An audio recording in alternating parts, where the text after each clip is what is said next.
नमस्कार, मैं doctor Rajeev Singh, senior consultant paediatrician. मेरी clinic Aaradhya mother and child care के नाम से है, इंदिरापुरम, शिप्रा सन सिटी, गाज़ियाबाद में।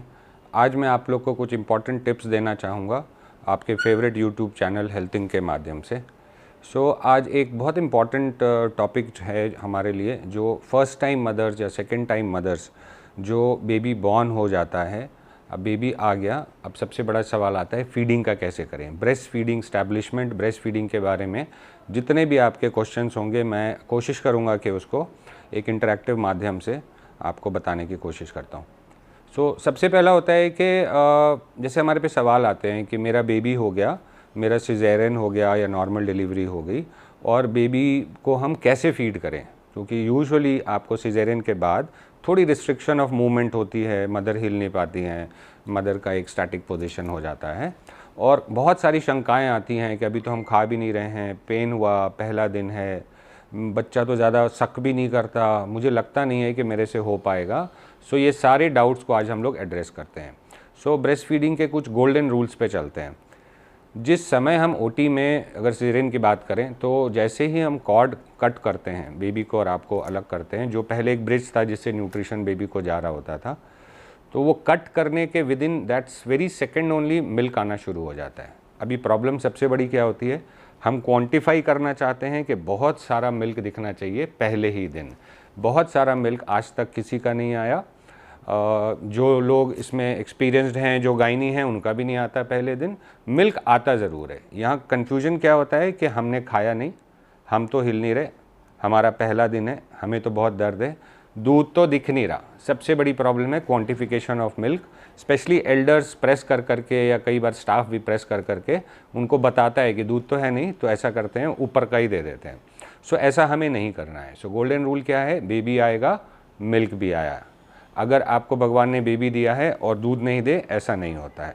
दूसरा रूल, जितना आप अर्ली ब्रेस्ट पे सकिंग कराते रहेंगे, उतना मिल्क बढ़ता जाता है। अब मिल्क बढ़ रहा है कि नहीं बढ़ रहा है, आपको 3-4 दिन देखना ही नहीं होता है। कैसे पता करेगी एक मदर कि मैंने ब्रेस्ट पे तो डाल दिया, अब पता नहीं इसके अंदर दूध गया नहीं गया, या ऐसे ही तो नहीं सो जा रहा मेरा बच्चा, भूखा तो नहीं है। इसमें क्या करेंगे, आपको हल्का क्राई करे बेबी, आपको ब्रेस्ट पे डालना है बस। ब्रेस्ट पे डालने की टेक्निक थोड़ी सी होती है, वो आपको थोड़ा सा ध्यान से समझना है। आपको सीधा निप्पल माउथ के इंट्रोड्यूस नहीं करना होता है। एंगल ऑफ माउथ पे ये वाला जो एरिया है, यहाँ पे निप्पल अगर आप स्टिमुलेट करेंगे तो बेबी पूरा निप्पल मुंह के अंदर लेता है।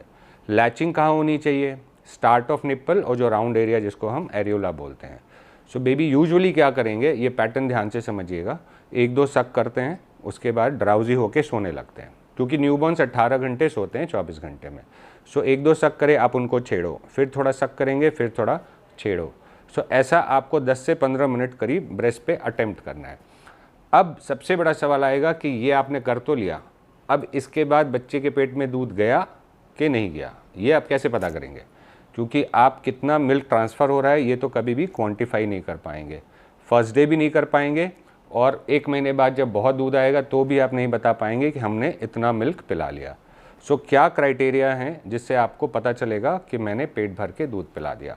ये प्रोसेस जो मैंने बताया, हल्का क्राई किया, आपने ब्रेस्ट पे डाला, 10-15 मिनट लगाया, अब वहाँ से आप देखो कि बच्चा 2 घंटे सो जाता है कि नहीं, सो जाए या आराम से अगर बिस्तरे पे लेटा है तो उसने दूध पी लिया।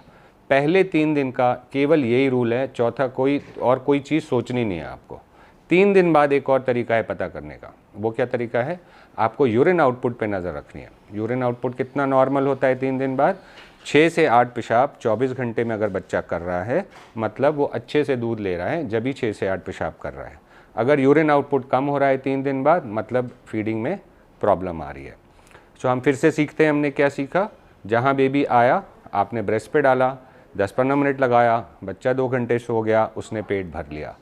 थिंग्स लाइक मेरा पहला दिन है, मैंने खाना नहीं खाया है, मैं तो हिल भी नहीं पा रही, इसकी तो सकिंग अच्छी नहीं है, लगातार तेज़ नहीं पी रहा है, ये नहीं होता है। इतना सिंपल अगर हम रखेंगे तो चीज़ें बढ़िया रहेंगी। अब दूसरी प्रॉब्लम क्या आती है, जब हम ऊपर का दूध देना शुरू करते हैं और सोचते हैं कि 2-3 दिन बाद जब हम खाएंगे, घर जाएंगे, थोड़ा डिस्चार्ज के बाद मूवमेंट होगा तो मिल्क पिलाएंगे, तब तक मिल्क आपका बंद हो जाएगा। गोल्डन रूल क्या सीखा था हमने, जितना खींचने को मिलेगा उतना दूध बढ़ेगा।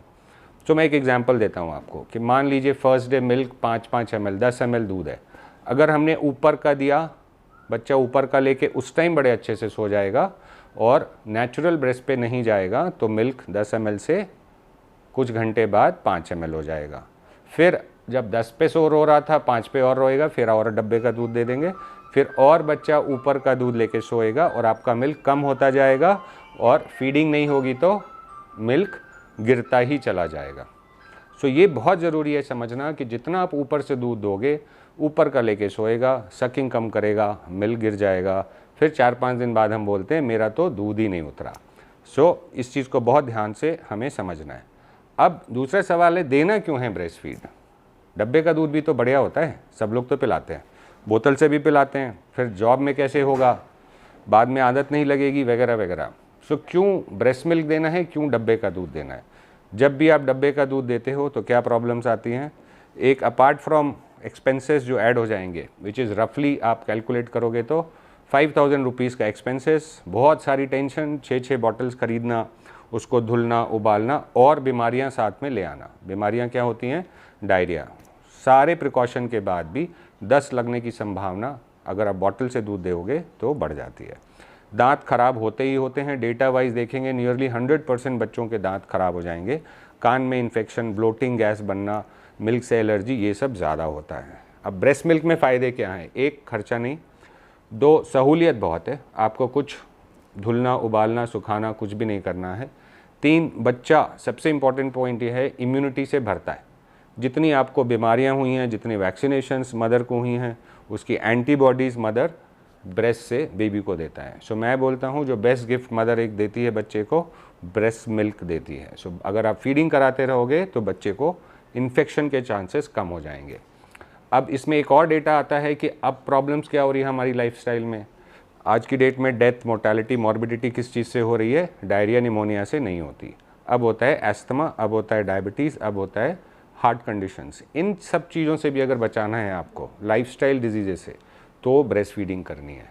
और क्या फ़ायदे हैं इसके? अगर आप इससे देखोगे तो बच्चा आपका ज़्यादा इंटेलिजेंट होता है। सो कंपैरेटिव स्टडीज़ हैं जिसमें आप देखेंगे अगर ब्रेस्ट फीड करेंगे हम तो 8 IQ पॉइंट्स ज़्यादा होते हैं ब्रेस्ट फेड बेबी के वर्सेस बॉटल फेड बेबी के। सो मेरा तो सीधा सा मानना है, अगर किसी कंपनी का बच्चा है, नेस्ले का, एबॉट का बच्चा है तो उसको देंगे डब्बे का दूध, और अगर माँ का अपना है तो हम देंगे अपना दूध। सो अगर हम अपना दूध देते हैं 6 महीने तो नियर गारंटी रहेगी, आपकी गारंटी तो कोई नहीं देता, नियर गारंटी रहेगी कि बच्चे को 10 तो नहीं होंगे, कोल्ड, कॉफ, एलर्जी, एस्थमा, ये सब चीज़ों से बचा के रखेंगे। बच्चा मोटा नहीं होगा, हमें मोटा बच्चा भी नहीं चाहिए और ना ही बहुत ज़्यादा दुबला या अंडरवेट बच्चा चाहिए।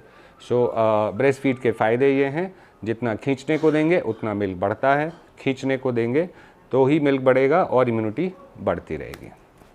सो अभी के लिए ब्रेस्ट फीडिंग में हम इतना ही बात करते हैं। बाकी आपके और कोई क्वेरी हो तो आप ज़रूर हमें लिखें, हमें बहुत अच्छा लगेगा, हम उसको रिप्लाई करेंगे।